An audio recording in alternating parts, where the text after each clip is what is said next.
حضرت عبداللہ ابن عباس رضی اللہ تعالیٰ عنہ سے مروی ایک روایت ہے، میں ایک دن حضور کے پیچھے بیٹھا ہوا تھا، سواری میں حضور کا ردیف تھا، تو حضور نے فرمایا، اے بیٹے، اے لڑکے، میں تجھے کچھ کلمات سکھاتا ہوں، تو اللہ کے حقوق کا خیال رکھ تو وہ تیری حفاظت فرمائے گا۔ تو اللہ تعالیٰ جل شانہ کے احکام کی حفاظت کر، تو اسے اپنے سامنے پائے گا۔ اذا سألت فاسأل اللہ، جب سوال کرے تو اللہ سے ہی سوال کرے، اللہ سے مانگنے کا مزاج پیدا کر لیں کہ فرمایا تمہارے جوتے کا تسمہ بھی ٹوٹ جائے تو وہ بھی اللہ سے مانگو۔ ضرور بازار میں جاؤ دکاندار سے، لیکن حقیقی طلب اللہ سے ہونی چاہیے۔ بات بات پہ اللہ سے سوال کرو، بڑی سے بڑی چیز بھی اس سے مانگو، چھوٹی سے چھوٹی چیز بھی اسی سے طلب کرو۔ ہماری ساری ضرورتوں کا کفیل ہمارا رب، ہمارا مالک ہے۔ تو دوسری نصیحت یہ کی کہ جب تو استعانت طلب کرے، مدد طلب کرے، تو اللہ سے ہی استعانت طلب کرے۔ وعلم، اور جان کہ اگر ساری امت، سارے لوگ، پوری قوم جمع ہو کے تمہیں فائدہ پہنچانے کی کوشش میں لگ جائیں تو تمہیں وہی فائدہ پہنچا سکتے ہیں جو تیرے لیے تیرے رب نے لکھا ہے۔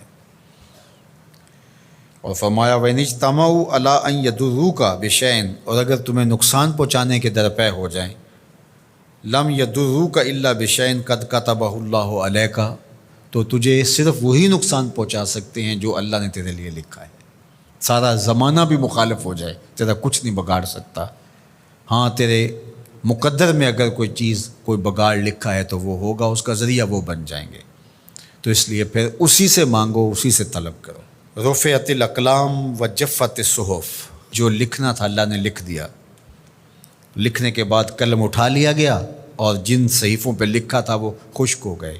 اب کتابیں بند ہیں، تو اس لیے اس نے تیرے لیے جو لکھا ہے وہ ہو کے رہے گا، تو خام خواہ لوگوں سے ڈرنے کی ضرورت نہیں ہے، اور تیرا فائدہ، تیرا نقصان اسی کے دستے قدرت میں ہے، تو اسی سے طلب کر، اسی سے مانگ۔ اور فرمایا تو اللہ تعالیٰ جل شانہ کو رخاء میں، خوشحالی میں یاد کر، یعرف کا فی الشدہ، وہ تجھے مشکل میں پہچانے گا۔ یعنی جو شخص خوشحالی کے دور میں اس کے پاس دولت ہے، صحت ہے، تو اللہ تعالیٰ کو فراموش نہیں کرتا، اللہ اس کی بدحالی کے زمانے میں اس کو فراموش نہیں کرتا۔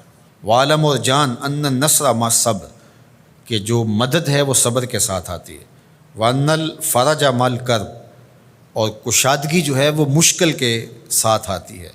وان مع العسر یسرا، اور سہولت جو ہے وہ مشقت برداشت کرنے کے بعد آتی ہے، تنگی کے بعد فراخی آتی ہے۔ پہلو مشکل پھر تمنا، پہلو کنڈا پھر پل، شاید مگروں پہلو مکھیاں ڈس دیاں ڈنگ والیاں۔ تو یہ سب ہوتا ہے، مشکلات، تکلیفیں، آلام، مصائب، ان سب سے گزر کر کے آسانیاں آتی ہیں۔ خود حضور کی زندگی دیکھ لیجئے، مدنی زندگی مکی زندگی کے گزرنے کے بعد، طائف کے مراحل کو طے کرنے کے بعد آتی۔